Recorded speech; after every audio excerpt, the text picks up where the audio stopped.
Bonjour et bienvenue dans mes 10 minutes pour mieux vivre. Aujourd'hui, on va vous parler des virus du moment. Et oui, les gros microbes qui vous mettent à plat. La grippe, Covid, les rhumes, tout ce qui vous embête les voies hautes. Voilà. Principalement. En ce moment, on constate dans nos métiers respectifs qu'il y a pas mal de personnes qui sont bien embêtées. Donc, on s'est dit qu'on allait essayer de vous donner des petits conseils faciles, accessibles et naturels pour que vous puissiez, chez vous, en autodidacte, essayer de booster un petit peu le corps, le système immunitaire et puis aider à ce que tout ça circule pour guérir rapidement et sans trop de souffrance.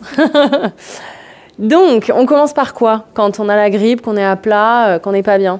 On essaie de dormir. On essaie de dormir. On essaie de dormir, on essaie de beaucoup boire, de s'hydrater au maximum. Tout à fait. On évite, alors on n'est pas médecin, on s'entend bien, on contrôle sa température, c'est-à-dire qu'on ne la fait pas baisser d'un coup trop fort parce que la température, elle est là aussi pour brûler, pour cramer, pour tuer le virus. Donc effectivement, vous avez un 39, 39,5, ça peut être gérable, tout dépend de votre corps, de ce que le médecin dit, bien sûr, mais on contrôle, c'est-à-dire ne prenez pas tout de suite quelque chose qui va vous faire tomber à 37,5 parce qu'on a besoin de cette température aussi. On se couvre, on va au lit et on fait une sieste. Voilà. Ça, c'est bien. Les tisanes de Mathilde. Voilà. Faites des bonnes décoctions de gingembre, ça va vous nettoyer, c'est anti-inflammatoire. Donc, faites toutes les petites choses qu'on a déjà précédemment énumérées dans les anciennes vidéos. Les lavages de nez.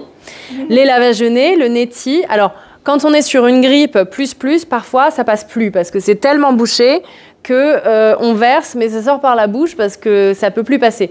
Donc, à ce stade, prenez, peu importe la marque, mais par exemple le Stérimar cuivre ou du soufre ou un autre spray, parce que du coup, avec la pression de l'aérosol, ça va aider à ce que ça puisse accéder un petit peu à l'intérieur de vos naseaux. Voilà. Donc, utilisez les sprays. Vous pouvez aussi faire des inhalations.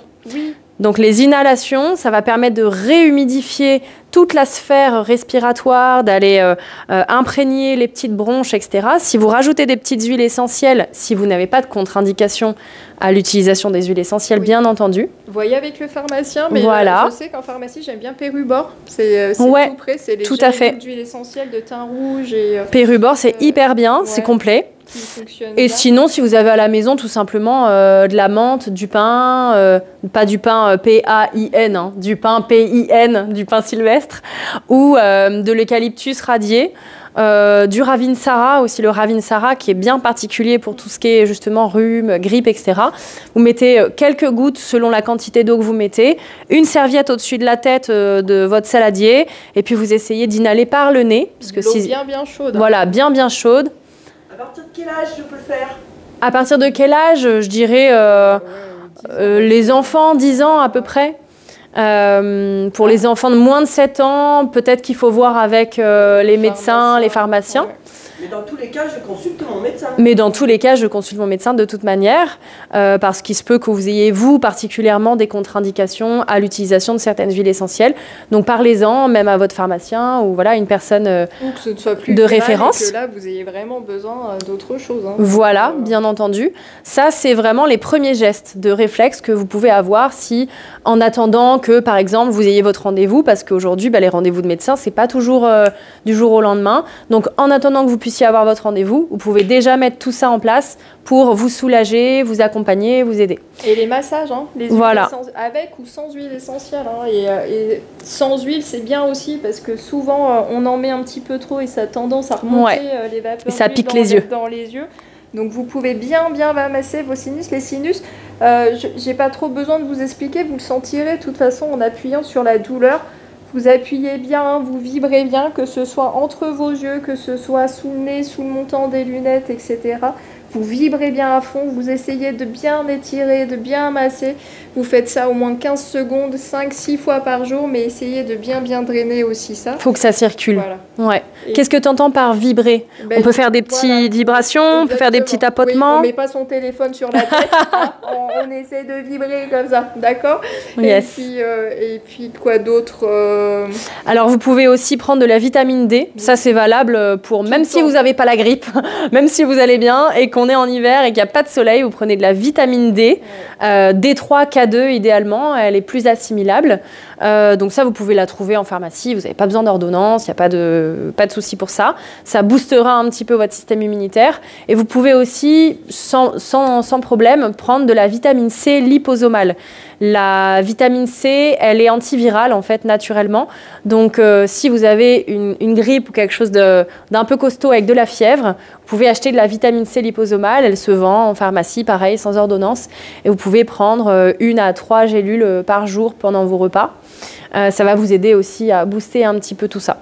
Donc on a le dodo. La boisson, buvez vraiment bien de l'eau. Ça permet d'éliminer les toxines, de faire circuler. Donc c'est vraiment important.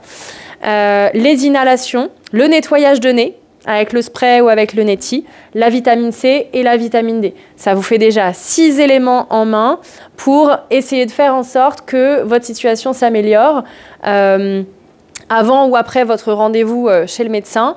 En tout cas, si vous voyez que ça se prolonge dans le temps, allez consulter, allez voir quelqu'un, que ce soit nous, que ce soit votre médecin, que ce soit votre pharmacien, une personne de référence en tout cas, en santé conventionnelle ou naturelle. Mais ne restez pas avec vos douleurs et avec votre fatigue parce que ça peut effectivement vous mettre à plat pendant un petit moment.